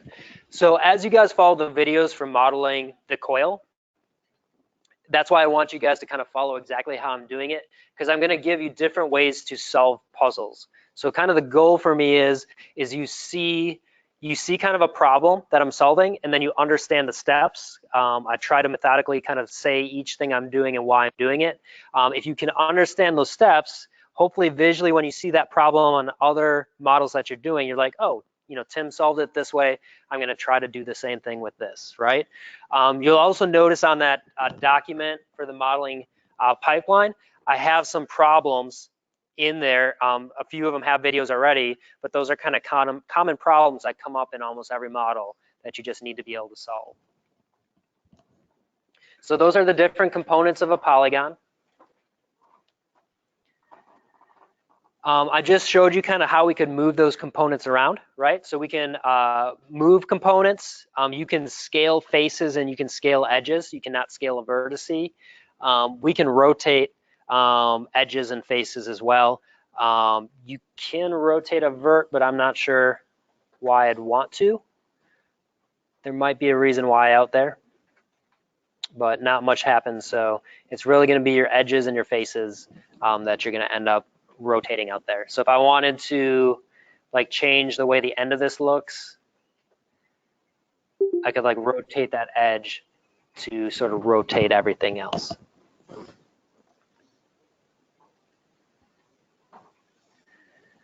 So the two, or actually, okay, snapping components, I guess I did have it in today's lecture.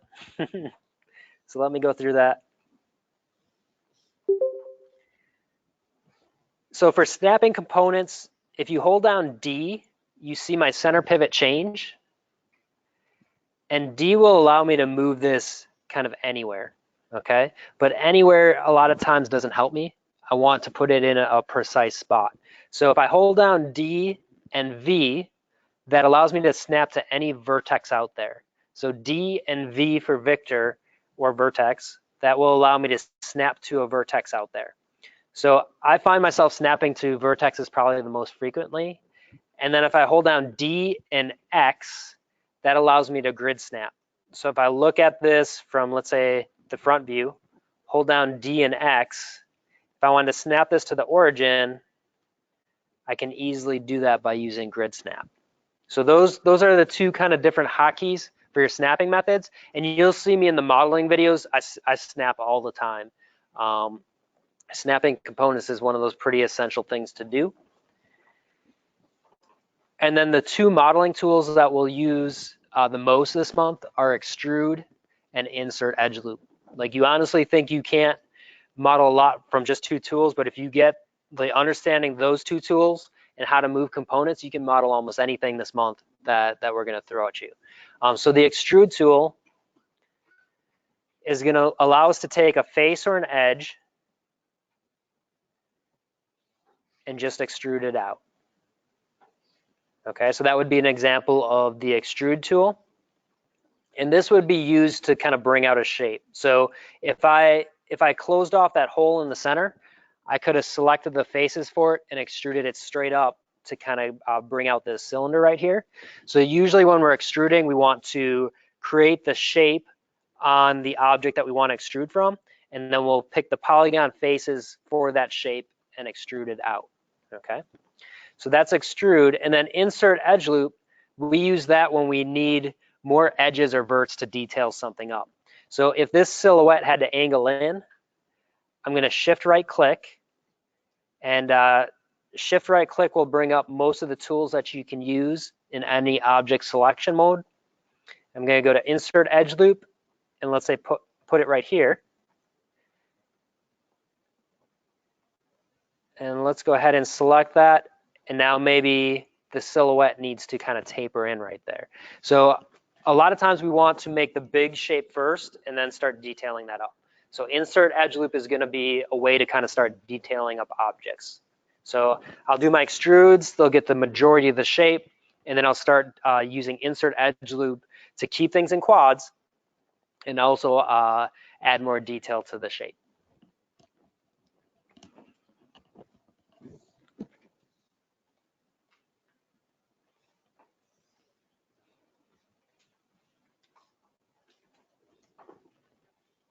So the last thing we really need to cover is establishing our work environment. So just make sure that you're backing up your files, okay? So even if you're saving in a, numeric files going forward, right? You're iterating on each file. You still can lose everything, right? Maybe your hard drive goes. That will happen over time. I tend to buy a new hard drive every couple of years just because I don't know when it's going to go, and it's very expensive to get stuff off those hard drives once they do go. Okay, so it's good. Storage space is relatively cheap these days. You could keep it on the cloud. So you guys are going to be signing up for a Google account. A Google Drive comes with that account with, I don't know if it's 10 free gigs or whatever it is. It's going to be more than enough space to back up your files this month. So just get used to that. At the end of each day, everything's in that nice 3DF folder. You can just drag that off to the cloud, right? It'll magically kind of back up there for you, and you just have things. Time Machine comes with your Mac laptops. That's Macintosh's backup software. So all I did is I bought a hard drive. I have it plugged into my Wi-Fi at home, and I set up Time Machine. So when I get home, as long as my computer's on, it's just going to back up at the end of the night. So I just leave my computer on at home, and it'll just do its process. So I have like my phones, my computers, my family's computers, all that just kind of backs up to that hard drive every night. And then if we do like something fries, the hard drive goes on one of our machines, we have a way to get back to those backups, okay? So backing up is something that needs to definitely happen. When you go to studios, they're probably gonna have some procedures in place to make sure that's happening for you, but it sucks to lose personal work. So come up with some strategy to back up your files. And the same kind of goes as well as if your hard drive gets fried in the middle of the month, right? You've been told to back up these files elsewhere.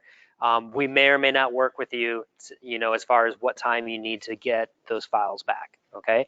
If you're backing them up, you have lab computers that you can work on here. For those of you that are online, if you don't have access to another computer, right, every circumstance is a little bit different, and if it was out of your control, we're more willing to kind of work with you on those things, but I want to at least know that you're backing up your files somewhere, okay? So if you can't work on your computer this month, at least we can say, hey, just download your backup to this lab machine. We'll make sure you have access to it, and you can go about modeling. So please make sure that you're backing up your files. I don't want anyone to lose their work this month. And then we're going to go over this reference document inside a lab. So again, for the online students, there's a video breaking down how to do this. But every model that you turn in this month, you're going to have to make a reference guide for. So in the parts and size document, we give you the exact number of parts or a rough estimate on the amount of parts out there. So you guys are going to put the reference views into this document. You're going to numerically kind of name out the parts here, and then you're going to draw to where those parts are on the reference documentation. Okay. I also gave you some examples if you want to go further with stuff on that modeling pipeline. Let's see if I still have that open.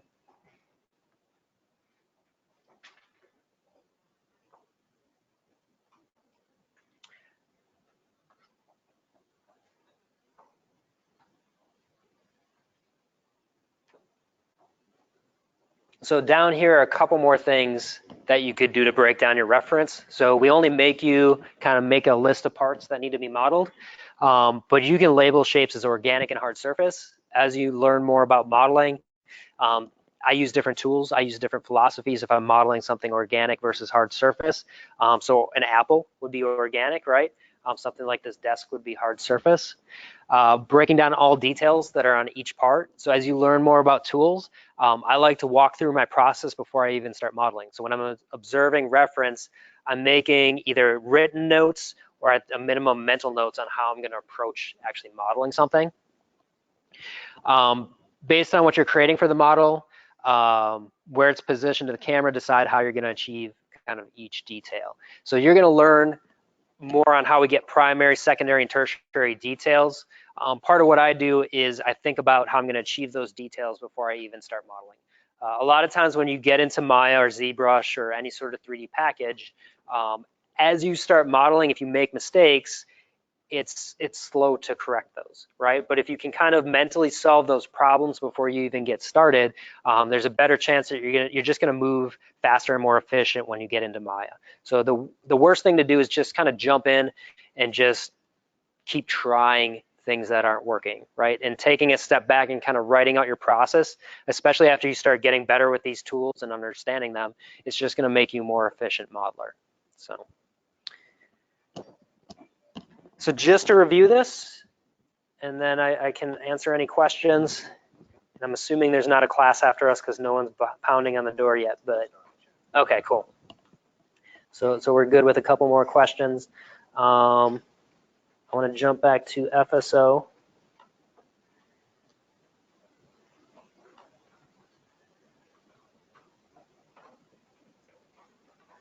And it looks like I closed it.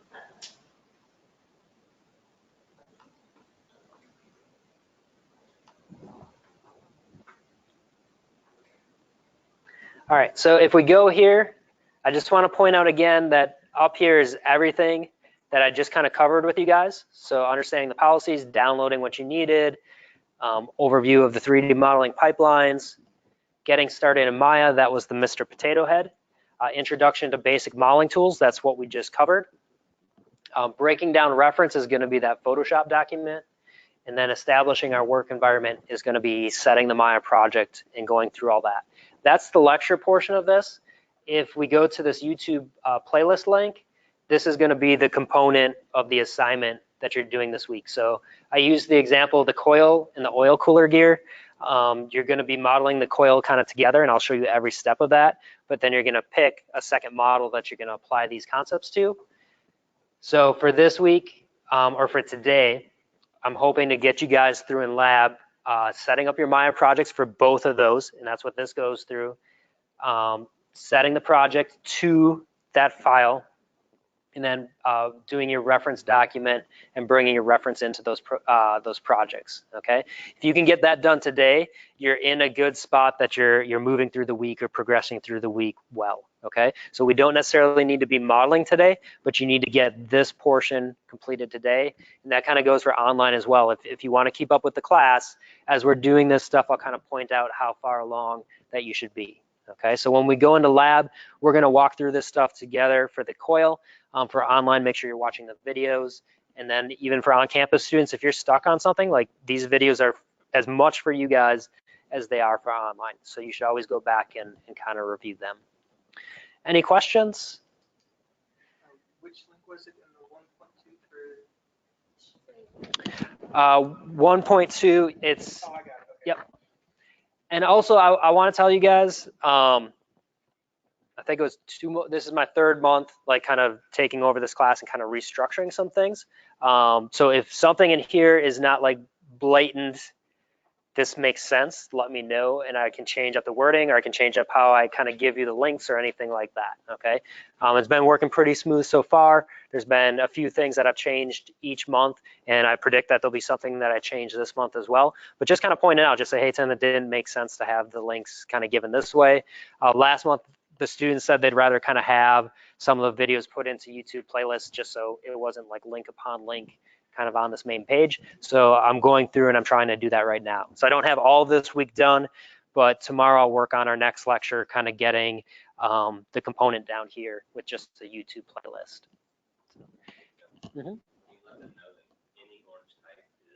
Yes, yeah, anything that's orange on this page is a link. So it's either got a video or a document that you can download to it. So.